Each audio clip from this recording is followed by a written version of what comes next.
Salut à tous, c'est encore moi, Patrick Duval. Je vous rappelle que sur ma chaîne, je parle de tout ce qu'on peut faire soi-même. Abonnez-vous si vous aimez bricoler, il y aura plein de choses intéressantes. Et maintenant, passons directement au sujet de cette Pour vidéo. amener les pièces de bois à la perfection, vous pouvez fabriquer un accessoire de ponçage Resmus pour la perceuse. Il est peu coûteux à fabriquer et assez simple, mais en même temps très utile. Si vous possédez une perceuse, ne manquez pas de fabriquer cet accessoire. Matériaux, contreplaqué ou aggloméré, montant de meubles, 2 pièces colle de menuisier, charnière de porte, 2 pièces support. De montage, papier de verre, goujon M10, roulement avec le diamètre de la cage intérieure de 10 mm, boulon, écrou, rondelle, vis autotaraudeuses. Processus de fabrication de l'accessoire. Le fond de l'accessoire est fabriqué en aggloméré ou en contreplaqué, dépassant légèrement la taille de la table de perçage de la machine. Des lattes y sont vissées sur 3 côtes. Il est nécessaire que la table de perçage se trouve directement entre ces lattes.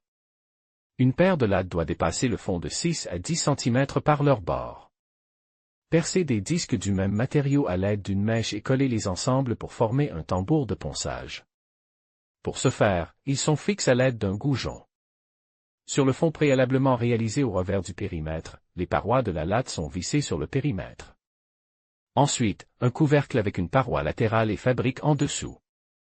Avec son aide, il doit s'appuyer sur la base, à cette fin 2 goujons de meubles sont vissés dans celle-ci.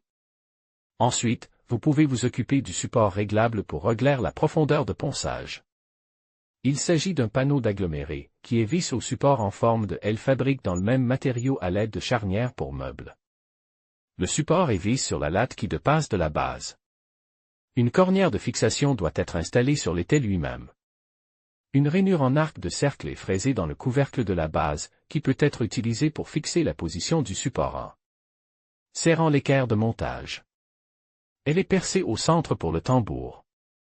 Dans la partie inférieure de la base, une languette est fixée à l'aide de vis autotaraudeuses. Elle doit être percée et un roulement doit être enfoncé dans le trou. Il permettra de maintenir l'arbre du tambour par le bas.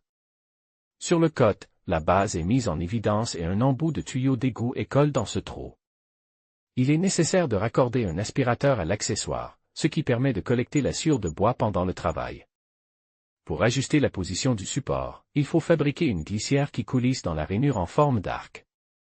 Il est assemblé sur la base d'une plaque de montage à 3 trous. Un long boulon est vissé dans le trou central et des boulons courts avec des douilles correspondant à la largeur de la fente sont vissés dans les trous extérieurs. La plaque est ensuite vissée à l'angle de montage sur le support. Le tambour de meulage est meulé de part en part. Ensuite, il est nécessaire de coller du papier de verre sur le tambour. Ainsi, cet accessoire permet aux pièces de passer entre la paroi du support et le tambour d'affûtage. Celles-ci sont ainsi rendues lisses et acquièrent un plan correct.